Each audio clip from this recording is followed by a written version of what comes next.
출제 중요도. 시험 중요도상.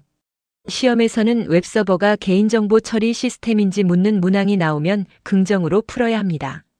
하지만 실무심사에서 방화벽 관리자 페이지까지 같은 논리로 무한 확장하면 현실성이 무너집니다. 시험 답과 심사 판단을 분리해서 기억해야 합니다. 리캡 시험에서는 긍정, 심사에서는 무한 확장 금지로 정리합니다. 금융 분야 가명 처리에서는 금융 안내서 기준으로 적정 성평가가 의무사항이 아니라고 강의가 설명합니다.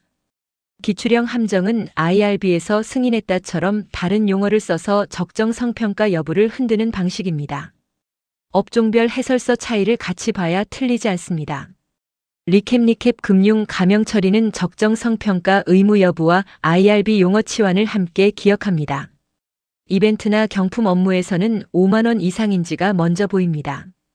5만 원 이상이면 당첨자에 대해 주민등록번호 수집을 검토할 수 있지만 당첨 전 전체 응모자 주민등록번호 수집은 포괄 수집입니다.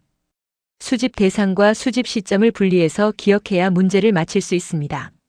리캡 5만 원 이상 경품은 당첨자 기준이고 응모자 전원 주민등록번호 수집은 틀립니다.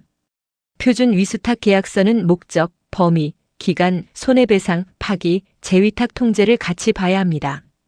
계약서에 재위탁 통지를 7일 이내로 적어두었다면 그 기업의 기준은 7일 이내가 됩니다. 문서만 보는 것이 아니라 실제 재위탁 운영과 연결해 출제됩니다. 리캡 위수탁 문제는 계약서 조항과 실제 운영을 함께 묶어 기억합니다. 모의 해킹은 취약점 점검과 달리 반드시 시나리오가 나옵니다. 무엇을 어떻게 침투할지 시나리오를 짜고 그대로 검증하는 구조가 핵심입니다. 시나리오라는 단어가 보이면 모의 해킹을 먼저 떠올리면 됩니다. 리캡 시나리오가 붙으면 모의 해킹 가능성을 먼저 봅니다. 금융권에서 가명 처리 업무를 클라우드로 보낼 때는 회사 위원회 승인 후 금융감독원 신고 순서를 지켜야 합니다. 위원회 승인이 빠졌는데 신고만 한 사례는 강의에서 시험형 결함으로 설명되었습니다. 원장은 클라우드로 보내면 안 된다는 점도 함께 기억해야 합니다. 리캡 금융 클라우드는 승인 후 신고, 원장은 제외로 기억합니다. 시험 중 요도 중. 개인정보 안정성 확보 조치에서는 접근 권한, 접근 통제, 접속 기록의 세 축을 먼저 잡아야 합니다. 강의는 이 세 축이 ISMS-P 핵심 구조와 그대로 연결된다고 설명합니다. 세 축이 잡히면 세부 통제가 자연스럽게 정리됩니다. 접근 권한은 식별, 인증, 인가, 접근 권한 검토를 묶어서 이해하면 됩니다. 식별은 아이디, 인증은 정당한 사용자인지 확인, 인가는 권한 부여입니다. 사용자 식별은 1인 1아이디가 원칙이고 공유 계정은 승인과 식별 가능성이 동시에 있어야 합니다. 로그인 실패 수는 기본 5회로 설명되고 실패 횟수만이 아니라 초기화 절차까지 있어야 합니다. 접근 권한 등록과 변경 이력은 3년간 보관으로 정리했고 접근 권한 검토는 강의 해설상 3개월로 정리했습니다. 숫자만 외우지 말고 절차까지 붙여서 기억해야 합니다. 외부에서 개인정보 처리 시스템에 접근할 때는 안전한 접속과 안전한 인증을 함께 봅니다. 강의는 전용선 또는 VPN과 OTP 같은 추가 인증을 같이 보라고 설명합니다. VPN만 있고 OTP가 없는 구조는 대표적인 함정입니다. 접근 통제는 네트워크, 정보 시스템, 응용 프로그램, 데이터베이스, 무선, 원격, 인터넷의 7개입니다. 네트워크는 DMZ와 서버팜을 최소 구조로 기억하고 정보 시스템은 서버 간 접근 통제와 세션 관리를 같이 떠올립니다. 응용 프로그램은 로그인 실패 수, 세션, 동시 접속 차단, 다운로드 사유를 함께 묶습니다. 사설 IP 대역은 10번대 172.26부터 172.31, 192.168로 기억합니다. 172.32, 10.10 같은 구성은 사설 IP 대역이 아니므로 네트워크 접근 결함 예시가 됩니다. IP 대역 문제는 숫자를 정확히 보는 습관이 중요합니다. 데이터베이스 접근에서는 SQL 로그, DB 암호화, 계정 관리를 같이 봅니다. 등록되지 않은 계정이 보이면 결함이 되고 주민등록번호가 있는 테이블 스페이스에 TDE가 없으면 암호화 결함이 됩니다. 공용 계정 자체보다 등록 여부와 관리 상태를 더 주의해서 봐야 합니다. 암호화 적용은 암호화 정책과 암호키 관리로 나눕니다. 암호화 대상은 고유식별자 4개, 계좌번호, 생체인식정보, 비밀번호, 신용카드번호로 정리합니다. 암호키 관리는 설정 파일 저장, 마스터키 암호화, 물리적 분리 저장의 세 요소로 기억합니다. 무선 네트워크는 사용자군을 분리하고 맥 주소 인증은 안 되며 아이디와 패스워드 기반 인증이 있어야 합니다. WPA 엔터프라이즈를 사용하고 필요하면 방화벽을 통해 한 번 더 접근 통제하는 구조를 떠올리면 됩니다. 무선은 인증과 망 분리가 동시에 핵심입니다. 접속 기록은 2년 이상 보관 조건과 1년 이상 보관 조건을 구분해 기억합니다. 최소 항목은 접속 일시, 접속지, 계정, 수행 업무 정보 주체 정보입니다. 보관만이 아니라 매월 1회 이상 검토가 붙는다는 점도 같이 기억해야 합니다. 유출은 통제권 상실, 노출은 통제권 유지로 이해하면 됩니다. 유출 판단과 신고는 안시점을 기준으로 보고 1,000명 이상, 민감 및 고유식별자, 외부 해킹의 3조건을 같이 기억합니다. 수치보다 먼저 통제권 기준을 잡아두면 헷갈림이 줄어듭니다. 심사 포인트. 심사 중요도상. 정책은 문서가 있다는 사실만으로 끝나지 않습니다. 공유와 열람이 되지 않아 직원이 내용을 모르면 정책 수립 결함으로 이어집니다. 문서 존재와 실제 공유 상태를 따로 점검해야 합니다. 리캡 정책은 작성 여부보다 공유와 열람 여부가 결함 판단의 핵심입니다. 조직은 임원급 위원회와 실무위원회가 실제로 운영되어야 합니다. CPO를 CISO 및 조직처럼 배치하면 조직 구성 결함 포인트가 됩니다. CISO 신고는 180일 내 과기부 신고 증적을 먼저 확인합니다. 리캡 조직 심사는 위원회 실제성, CPO 독립성, CISO 신고 증적을 같이 봅니다. 모바일 앱 누락은 범위 설정이고 인증 서버 일대 누락은 자산 식별입니다. 신청서, 자산 관리 지침, 자산 관리 대장의 자산 분류 기준이 다르면 자산 식별 결함이 됩니다. 서비스 단위와 자산 단위를 구분하지 못하면 범위 심사에서 흔들립니다. 리캡 서비스 누락과 자산 누락은 같은 누락이 아니라 다른 결함입니다. 공공기관 영향평가 대상인데 검토 자체를 하지 않았다면 검토 및 시험 파트에서 결함이 납니다. 재위탁 금지 조항이 있어도 실제 재위탁이 일어나면 외부자 보안 이행 관리 결함입니다. 문서와 실제 운영이 다르면 그대로 결함으로 이어집니다. 리캡 영향평가 검토 누락과 무단 재위탁은 대표적인 심사 결함입니다. 주민등록번호가 있는 테이블 스페이스에 TDE가 빠졌거나 암호키가 하드코딩 되어 있으면 즉시 암호화 결함으로 연결됩니다. 등록되지 않은 DB 계정이 보이는 경우도 DB 접근 결함으로 판단합니다. 암호화와 계정 통제는 실제 데이터 위치와 실제 운영 계정을 함께 봐야 합니다. 리캡 TDE 누락 하드코딩 키 미등록 계정은 실운영에서 바로 드러나는 결함입니다. CCTV를 30일보다 적게 저장하면 결함입니다. MVR 서버가 누구나 볼 수 있는 위치에 있으면 별도 통제구역 미흡으로 결함 포인트가 됩니다. 용량 기준 관리로 30일 미만 저장이 생기는지까지 확인해야 합니다. 리캡 CCTV는 30일 미만 저장 금지와 MVR 물리 통제가 핵심입니다. 금융권에서 위원회 승인 없이 금융감독원 신고만 하고 클라우드 전환을 진행하면 결함입니다. 원장은 클라우드 대상이 아니고 가명 처리 업무라도 절차를 먼저 지켜야 합니다. 가능 여부와 승인 신고 순서를 분리해서 봐야 합니다. 리캡 금융 클라우드는 승인 후 신고, 원장은 제외가 핵심입니다. 심사 중 요도 중. 공유 계정은 승인과 사용자 식별 가능성이 있으면 예외 운영이 가능하지만 그 둘이 빠지면 리스크가 커집니다. 장기 미접속 계정을 중지 상태로 두는 것은 이력 추적 측면에서 더 나을 수 있습니다. 무조건 삭제나 무조건 금지로만 판단하면 실무 맥락을 놓치기 쉽습니다. 접속 기록은 보관만이 아니라 매월 검토가 같이 가야 합니다. 이상행위와 과다 접속을 무엇으로 볼지 내부 기준이 없으면 형식적 점검으로 흐르기 쉽습니다.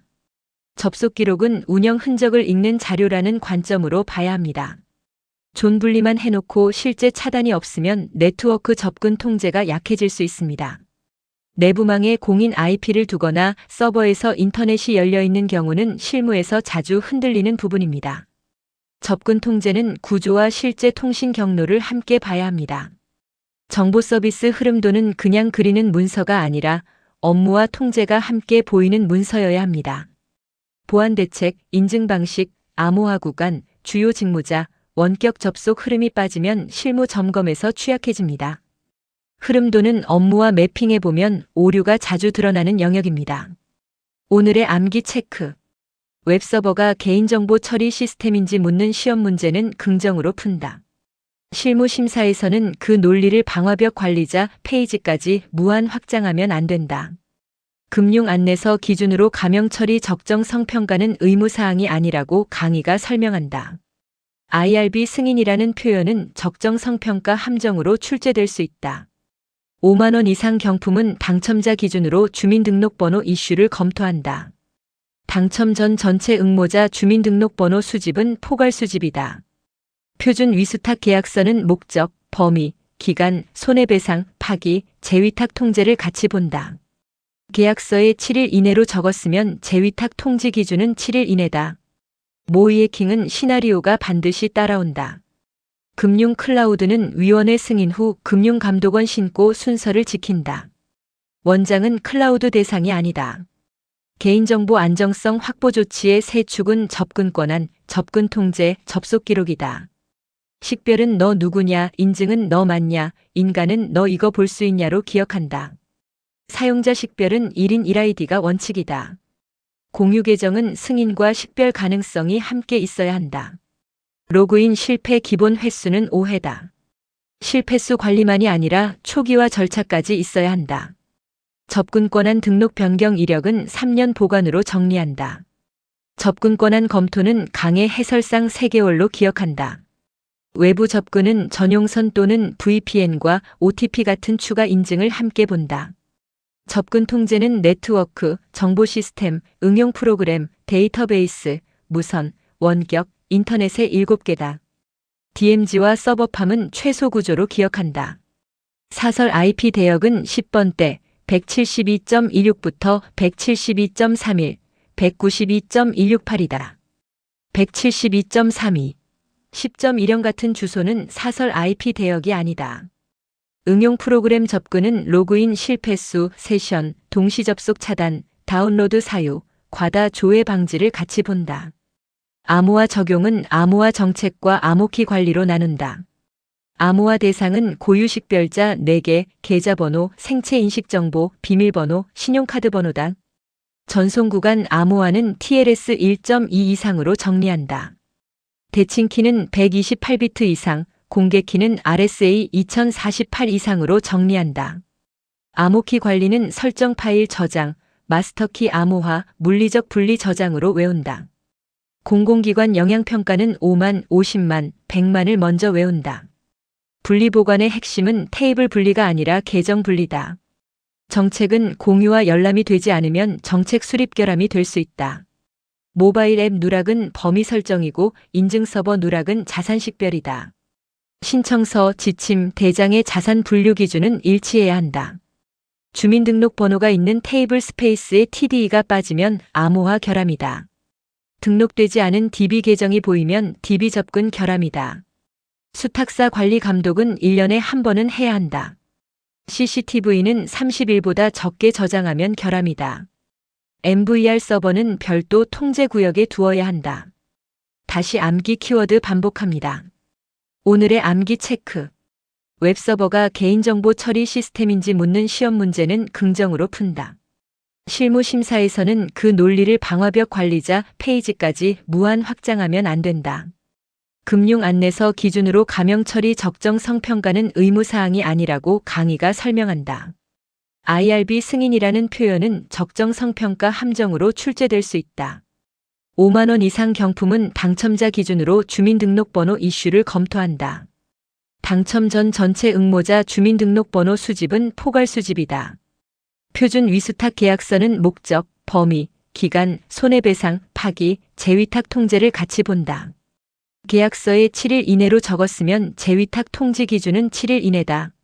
모의 해킹은 시나리오가 반드시 따라온다.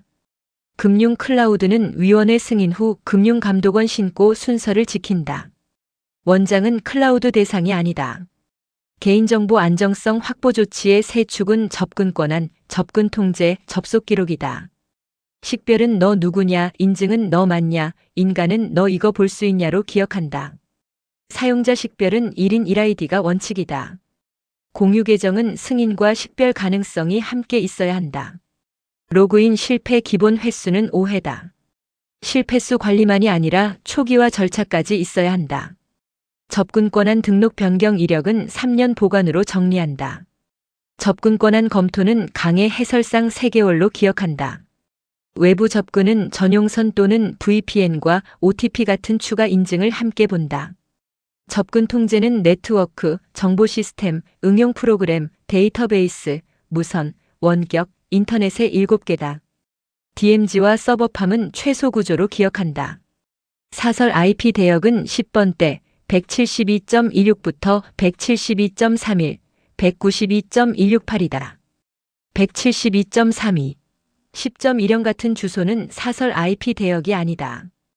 응용 프로그램 접근은 로그인 실패수, 세션, 동시 접속 차단, 다운로드 사유, 과다 조회 방지를 같이 본다. 암호화 적용은 암호화 정책과 암호키 관리로 나눈다. 암호화 대상은 고유 식별자 4개, 계좌번호, 생체 인식정보, 비밀번호, 신용카드 번호다. 전송 구간 암호화는 TLS 1.2 이상으로 정리한다. 대칭키는 128비트 이상, 공개키는 RSA 2048 이상으로 정리한다. 암호키 관리는 설정 파일 저장, 마스터키 암호화, 물리적 분리 저장으로 외운다. 공공기관 영향평가는 5만, 50만, 100만을 먼저 외운다. 분리보관의 핵심은 테이블 분리가 아니라 계정 분리다. 정책은 공유와 열람이 되지 않으면 정책 수립 결함이 될 수 있다.